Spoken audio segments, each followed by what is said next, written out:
선교신학은 처음부터 우리가 성경을 통해서 이렇게 공부를 했던 것처럼 초상집 같은 지구촌을 하나님이신 예수님께서 이 땅에 오셔서 잔치집으로 바꾸시고 그 잔치의 기쁨과 잔치의 축복을 교회의 권세를 주신 것이죠. 그래서 교회 안에 있는 하나님의 백성들로 하여금 세상은 아직까지도 초상집 상황이니까 교회가 세상에 가서 하나님이신 예수 그리스도께서 지구촌을 잔치집으로 바꾼 것처럼 교회가 교회 안에 있는 하나님의 백성들이 세상을 잔치집으로 바꾸라 하는 이 사명이 곧 부활의 증인이고 또 선교고 교회는 이것을 위해서 창설이 된 거죠.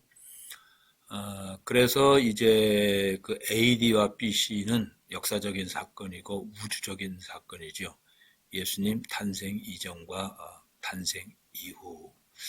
선교적인 관점에서 본다고 하면 사도행전 16장에 나오는 사도 바울이 아시아에서 복음을 계속 전하려고 할 때에 성령의 감동으로 마게도니아로 오라고 하는 그 환상을 보고 사역지를 마게도니아로 즉 유럽으로 바꾸게 되죠.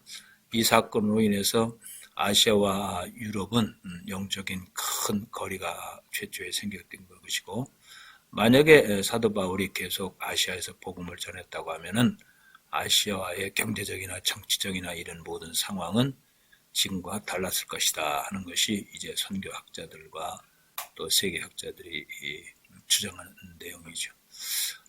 그러고 지금 요즘에 와서 많은 분들이, 많은 학자들이 AD, BC에도 중요하고 사도행전 16장도 중요하지만은 바이러스 이전과 이후는 정치, 경제, 신학, 신앙 모든 면에서 크게 확연히 달라지는 어떤 거리가 될 것이다 하는 주장들을 합니다. 이런 걸 우리는 예견을 하면서 4차원 시대에 교회가 어떻게 선교를 하고 또 선교사가 어떻게 선교를 하고 교회는 어떻게 선교 지역을 결정을 하고 또 연합해서 주께서 주신 사명을 잘 감당할 것인가 하는 문제를 성경적 관점 또 역사적 관점 또 이 관점에 맞게끔 사도 바울이 어떻게 사역을 했는지 하는 살펴보는 시간이 됩니다. 그래서 거리에는 이제 세 가지 거리가 있죠. 육체적 거리, 요즘 거리두기라고 하는 이 말이 굉장히 사회적 이슈가 되고 있죠. 거리두기를 잘 해서 질병을 예방하자 거리두기. 또 마음의 거리가 있습니다. 또 영적 거리가 있죠. 육체적 거리를 두기를 했다 할지라도 마음의 거리가 있다고 하면은 마음으로 받는 어떤 질병, 마음으로부터 오는 어떤 아픔, 이것도 커다란 어떤 질병이 될 수가 있죠. 영적 거리는 더 말할 나위가 없죠. 하나님과의 어떤 거리가 있다고 하면은 생명과 관계되고 진리와 관계되는 것이기 때문에 육체적 거리가 사람과 사람 관계 또 마음의 거리가 사람과 사람 관계에 밀착됐다 할지라도 하나님과의 거리인 영적 거리가 막혀 있다고 하면은 잔치집 인생이라고 할 수가 없습니다. 그래서 이 시대에 우리가 어떻게 영적 거리를 확인하고 그 영적 거리가 확인된 이 신학을 가지고 어떻게 세상 속에 가서 영적 거리가 이미 예수 그리스도의 보혈에 의해서 제로가 됐다고 하는 이것을 실제화하는 것이 선교라고 할 수가 있죠. 그래서 거리는 이제 세 가지 거리가 있습니다. 다시 나의 자신과의 거리가 있고 또 교회와의 또 거리가 있고 하나님과의 거리가 있죠. 지난번에도 이제 성경 전체 1189장 중에서 창세기 1장과 2장과 요한계시록 21장과 22장은 같은 내용이고, 그러면 1185장이 되는 것이죠. 그 중에서 누가복음 15장을 제외하면 1184장은 똑같은 내용이다. 즉 창세기 1장과 2장, 계시록 21장과 20장은 잔치집으로 시작해서 잔치집으로 마무리하는 내용이고, 그런데 잔치집이 초상집이 됨으로 인해서 누가복음 15장은 찾아오신 하나님의 아들의 이야기죠. 그래서 지구촌에 있는 초상집을 잔치집으로 바꾸시기 위해서 하나님의 아들이 이 땅에 지구촌에 오셔서 찾겠다고 계시한 내용이 구약이고 또 실질적으로 찾은 내용이 바로 신약이고 그 중에서 모든 것이 다 회복됐다고 하는 내용이 십자가고 회복된 이 영광이 계속 셋째 하늘까지 이어진다고 하는 것이 바로 부활이고 이 진리를 깨닫게 하신 것이 성령이다 하는 이런 내용들을 우리가 처음부터 이렇게 가지고 여지껏 공부를 했습니다. 지금도 비슷한 내용입니다. 창세기 1장, 2장에는 하나님과 아담 가정과 거리가 없었죠. 아담과 하와에도 마음의 거리가 없었습니다. 하나님과 아담의 가정과는 한 몸이었고 또 실질적으로 전혀 어떤 거리가 없었다. 하나님께서 창조한 모든 우주 만물과 또 아담 가정하고도 거리가 없었죠. 아담이 동물의 이름도 짓고 또 식물을 다스리고 정복하고 또 관리하고 축복하는 이런 과정 속에서 창세기 1장, 2장은 즉 인간과 인간에도 거리가 없었고 또 하나님과 인간에도 거리가 없었고 인간과 자연 만물에도 거리가 없는 세계가 바로 창세기 1장, 2장이었죠. 어떤 거리도 없는 세계. 그런데 아담과 하와가 하나님의 말씀에 불순종함으로 인해서 여기서 이제 거리가 생긴 거죠. 하나님과의 거리가 생기고 또 아담과 하와의 부부간의 거리가 생기고 또 인간과 자연과의 거리가 생기는 것입니다.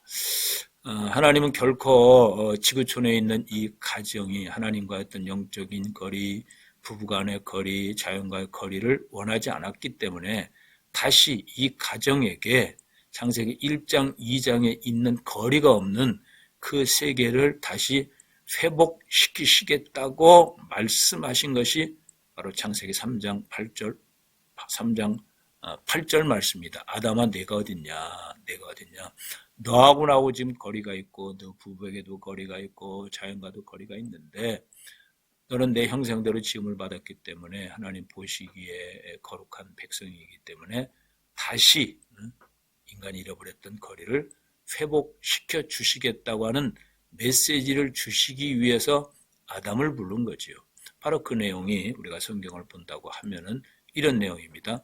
그들이 그날 바람이 불 때 동산에 거니시는 여호와 하나님의 소리를 듣고 아담과 그의 아내가 여호와 하나님 낯을 피하여 동산 나무 사이에 숨은지라. 여호와 하나님이 아담을 부르시며 그에게 이르시되 내가 어디 있느냐. 이르되 내가 동산에서 하나님의 소리를 듣고 내가 벗었음으로 두려워하여 숨었나이다. 이르시되 누가 너의 벗었음을 내가 알렸느냐.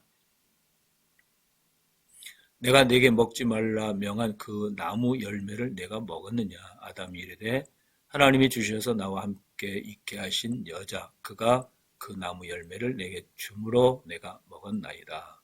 여호와 하나님이 여자에게 이르시되 내가 어찌하여 이렇게 하였느냐. 여자가 이르되 뱀이 나를 꿰므로 내가 먹었나이다. 여호와 하나님이 백성 뱀에게 이르시되 내가 이렇게 하였으니 내가 모든 가축과 들의 모든 짐승보다 더욱 저주를 받아 배로 다니고 살아있는 흙을 먹을지니라. 자, 8절부터 14절. 아담 가정에 지금 벌써 마음의 거리가 생긴 거죠. 또 아담 가정과 뱀하고 하나님께서 창조하신 자연과 동물과 거리가 생긴 것이고 또 열매와도 거리가 생긴 것이고 무엇보다도 하나님의 낯을 피하여 숨었기 때문에 영적인 거리가 생긴 것이죠.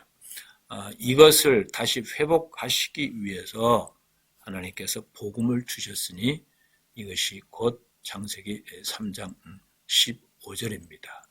하나님과의 거리가 생기고 인간과 인간의 거리가 생기고 인간과 자연 및 피조물의 거리가 생기고 거러짐으로 인한 결과 사망과 고통과 해상과 자연 질서가 파괴되고 양육강식 시대가 돌아온 거죠. 그래서 바로 거리를 회복을 위한 말씀이 최초의 복음, 원시복음이라고 하죠.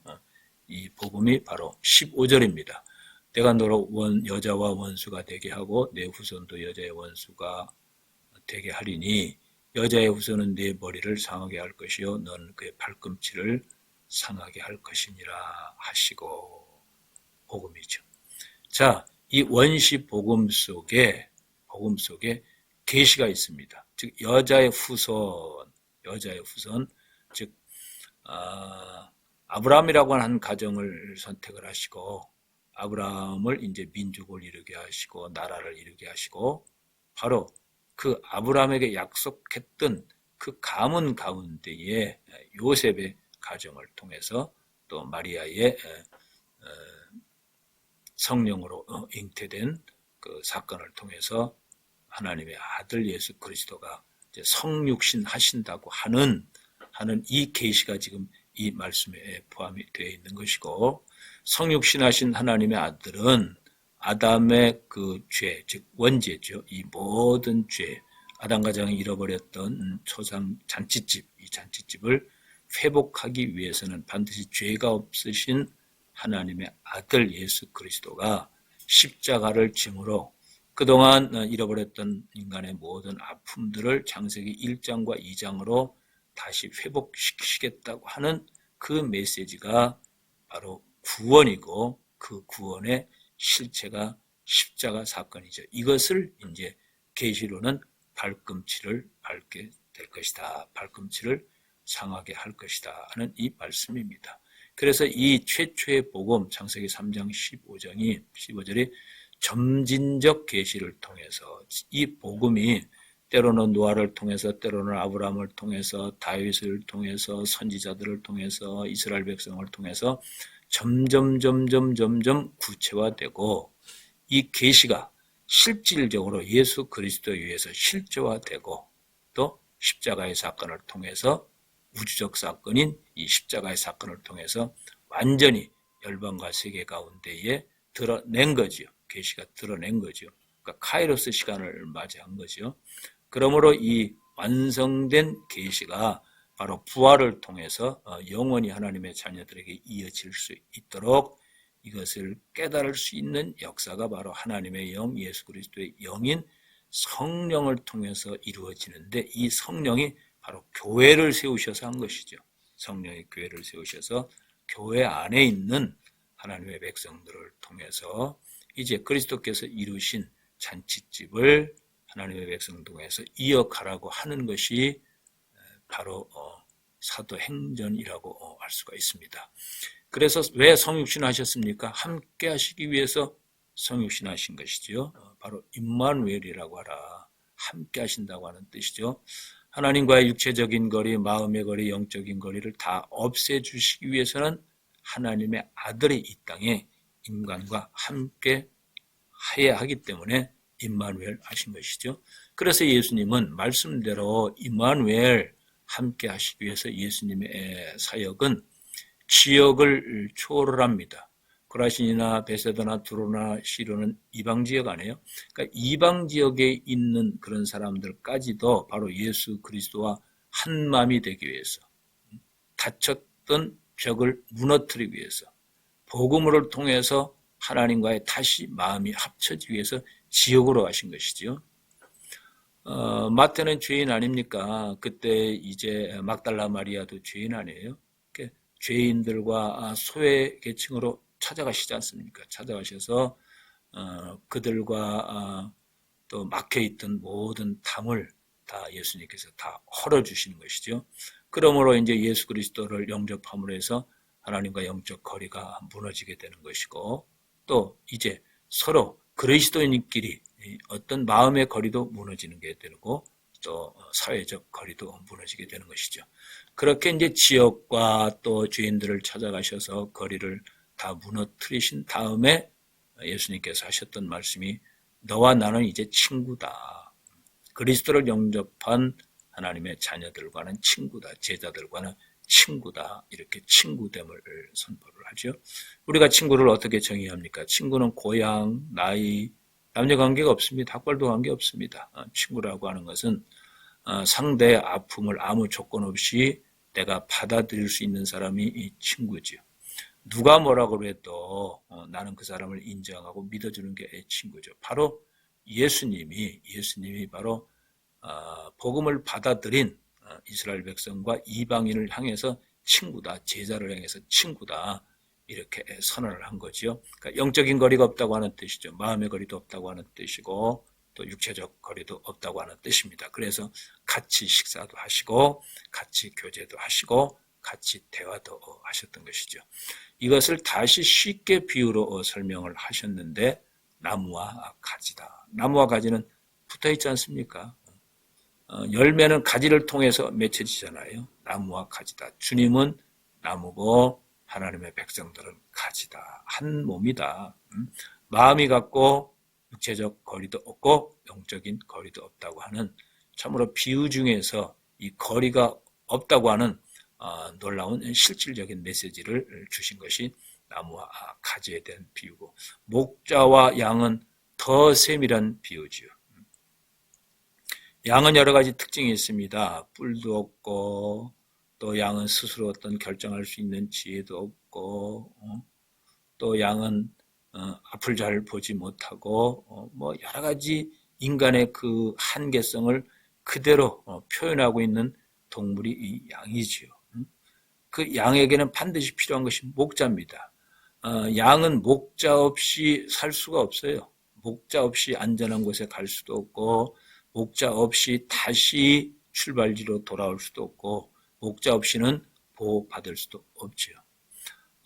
주님은 나는 선한 목자라고 하셨지 않습니까? 이 양들을 위해서 생명을 버린다고 했지 않습니까? 왜? 한 몸이 됐기 때문에. 영적으로나 마음적으로나 육체적으로나 한 몸이 됐기 때문에 한 몸 된 그것을 선포하는 것이 바로 목자와 양이고 나무와 가지다 하는 이 창세기에 계속 창세기 3장 15절에 했던 점진적 계시를 완벽하게 비유를 설명하시고 실제화하신 이런 내용들이 나무와 가지와 목자와 양이다 이렇게 말씀을 하셨죠. 그러고 이제 마지막으로 이제 십자가의 사건을 통해서 떨어졌던 거리가 완전히 회복된 사건, 회복됐다고 선언하는 것이 바로 십자가의 사건, 창세기 1장, 2장으로 다시 돌아갔다고 하는 거예요. 그래서 주께서 6시간 동안 십자가에 계시지 않습니까? 오후 9시에 십자가에 못 박히셔서 오전 9시에 십자가에 못 박히셔서 오후 3시에 하늘나라로 가실 때까지 6시간 계시는데 마지막 하셨던 말씀이 다 이루었다. 다 이루었다. 이렇게 말씀하시고 운명하실 때에 휘장이 갈라졌다. 그러니까 성소와 지성소가 있는데 성소는 뭐 제사장들이 들어가고 지성소는 1년에 한 번 대제사장만 들어가지 않습니까? 그런데 휘장이 갈라짐으로 인해서 이제 제사장이나 또 대제사장이나 누구나 관계없이 그리스도인이라고 하면 다 성전에 들어갈 수 있다고 하는 즉 거리가 완전히 이제 회복됐다고 하는 선언이죠. 하나님과 거리가 회복됐고 인간과 인간의 거리가 회복됐고 말씀 안에서 다시 모든 거리가 회복됐고 또 모든 거리가 회복됐다고 하는 이 사건, 이것이 곧 십자가의 사건이고 상징적으로 예시한 사건이 성전 휘장이 갈라진 것이죠. 그러므로 이제 십자가와 사건을 통해서 하나님과 한 백성이 된 이 사건, 이 축복, 이 영광이 바로 부활을 통해서 계속된다고 하는 것이죠. 계속된다고 하는 것이 바로 부활 아닙니까? 그리고 이제 무엇보다도 부활을 하신 다음에 하나님의 영인 예수 그리스도의 영인 성령을 보내셔서 성령이 신자 안에 내주하심으로 하나님과 하나가 됐다. 임마누엘 함께 하시는 예수님의 말씀이 그대로 실제화된 거죠.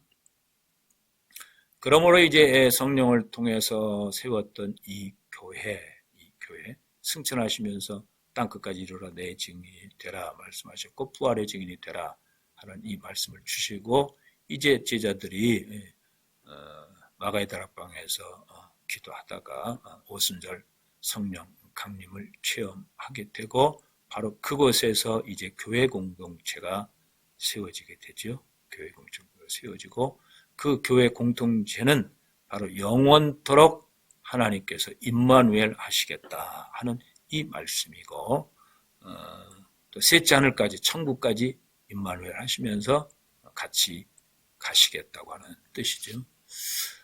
바로 이제 하나됨의 체험의 현장이 그래서 교회입니다. 그래서 교회는 바로 주님은 머리고 성도들은 지체라고 했지 않습니까? 한 몸 아닙니까? 한 몸이고 성령이 임재하는 것이 교회고, 바로 예배라고 하는 것은 하나님과 하나됨을 체험하는 영관의 시간이 바로 예배입니다. 하나님과 하나됨, 거리가 허물어지고 마음의 거리가 허물어지고 모든 거리가 허물어지고 임마누엘이신 하나님과, 즉 예수 그리스도와 성령님과 하나됨, 목자와 양됨, 나무와 가지됨, 하나됨을 체험하고 확신하는 것이 바로 교회 안에 있는 예배 아닙니까? 그래서 우리는 예배를 마무리하면서 꼭 이제는 우리가 부활의 증인이 되기 위해서 세상으로 나간다. 세상으로 나가는 것은 개인이면서 교회입니다. 교회가 세상으로 나가는 거죠. 이것이 곧 선교적 교회입니다. 그래서 교회는 선교적 교회가 돼야 한다 하는 것이 바로 우리가 꼭 기억해야 할 일이고, 자, 그렇다고 하면 이제 교회의 사명, 교회 본질, 교회 가치는 뭐냐? 부활의 증인이지요. 이 하나님이 예수님을 통해서 우리를 하나 되신과 같이 아버지가 나를 이 땅에 보내셔서 너희와 하나 되게 한 것 같이 나도 이제 너희를 보낸다. 너희는 제자들을 포함해서 제자들이 성령을 통해서 세움받은 교회죠. 교회 공동체, 교회를 보낸다고 하는 거예요. 그러니까 아버지가 이 땅에 오셔서 제자들과 하나 되게 했던 것처럼 교회가, 성령을 통해서 쓰인 교회가 이제 예수님이 교회를 세상으로 보내니 그 교회에 있는 신앙 공동체, 믿음의 공동체는 세상에 가서, 아직도 세상은 영적으로 하나 되지 않았지 않습니까? 또 세상은 마음과 마음이 하나가 되지 않고 육체적 것도 하나가 되지 않습니까? 그 속에 가서 아버지가 우리를 하나 되게 한 것 같이 세상에 가서 부활을 증거하면서, 부활 속에 십자가가 있고 부활 속에 성령이 있으니까 부활의 증인이 돼서 하나 되게 하신 그 복음을 증거하라 하는 것이 부활의 증인이죠. 그리고 그 일을 하는 것이 곧 전도와 선교고, 우리와 교회를 세상으로 보내셨기 때문에 모든 그리스도인은 선교사다 하는 이런 결론을 얻을 수가 있는 것이죠. 그래서 선교신학은 곧 교회와 선교입니다. 교회의 선교는 새로운 것이 아니라 그리스도께서 이루신 그리스도의 선교가 확장되는 것이 교회의 선교예요. 그리스도의 선교, 교회의 선교가 따로따로 있는 것이 아니라 교회의 선교는 새로운 것이 아니에요. 그리스도의 선교가 확장되는 거예요. 교회의 선교는 그리스도의 선교를 계속하는 일이에요. 그리스도께서 이 땅에 선교하셨지 않습니까? 거리를 좁히게 해서 열방적으로 갔죠. 또 죄인에게도 갔죠. 또 실질적으로 목자와 양의 비유를 설명하셨죠. 나무의 가지를 설명하셨죠. 그리고 그 설명을 실제화해서 십자가를 지셨죠. 십자가를 지면서 휘장이 갈라지죠. 이제 완전히 초상집이 잔치집이 되는데 이 복음을 받아들이는 하나님의 백성들에게는 영원한 잔치가 셋째 하늘까지 계속된다고 하는 것이 부활이고, 이 진리, 이 축복, 이 영광을 교회가 계속 하라 하는 것이죠. 그래서 선교의 주제는 부활입니다. 부활의 증인은 모든 그리스도인이 부활의 증인이 되죠. 모든 그리스도인이라는 것은 모든 교회입니다. 세계에 있는 모든 교회는 다 부활의 증인이 되어야 된다. 그래서 세계의 큰 선교적 과제는 두 가지라고 했지 않습니까? FTT, 아직도 제로 포인트는 10만 명 이상의 많은 종족들 가운데에 복음을 받아들이지 못한 종족들이 있다. 77국에 5억 3천이 있다. 639 종족이 있다. 물론 숫자는 계속 변하고 있습니다만은. 그리고 아직도 16억 내지 18억의 무슬림이 지구촌 우리 주변에 분명히 존재하고 있다. 이들에게 바로 부활을 증거하는, 즉 부활 속에 있는 하나님과 하나됨, 영적으로 하나되고 마음이 하나되고 육체가 하나됨, 이 축복을 증거하고 그들로 하여금 하나되게 하는 것, 이것이 곧 선교의 주제죠. 이것이 곧 선교의 주제입니다. 그래서 이제 반드시 우리는 성령의 인도함을 받는 선교를 해야 한다. 사도행전은, 오늘 우리가 공부할 사도행전은 성령께서 사도를 고용하셔서 그리스도의 선교를 계속하게 한 내용, 계속되게 한 내용이 사도행전이죠. 바울의 얘기가 아닙니다. 베드로의 얘기가 아닙니다. 성령께서 사도들을 고용한 거죠. 베드로를 고용합니다. 바울을 고용합니다. 니고데모를 고용합니다. 많은 사람들을 고용합니다. 고용하셔서 그리스도께서 남기신 선교, 그 선교를 계속한 그 역사, 실제적인 역사, 변화된 역사, 거리를 좁힌 역사, 이것이 사도행전이죠. 그래서 오순절 성령의 역사로 사도들에 의해서 선교가 시작이 된 거죠. 선교는 대사명을 받음으로 시작된 것이 아니라 오순절 성령의 내적에 의한 부활의 증인, 내적에 의한 부활의 확신, 부활의 능력, 증인된 삶을 살겠다고 하는 이 성령의 인도함을 수용한 것, 바로 이것이 오순절 성령의 내적 역사 때문에 부활의 증인이 된 거고, 삶으로 부활의 증인을 증거한 거고, 또 선포함으로 복음을 증거한 것이 되는 거죠. 이제 성령의 인도함을 받았는데 대표적인 성령의 도구가 됐던 사람들이 바울이라든지 바나바라든지 도마라든지 마가라든지 이렇게 우리가 볼 수가 있고, 이 시대의 모든 교회는 바로 성령의 인도함을 받는 선교를 해야 된다 하는 것을 결론 지을 수 있죠.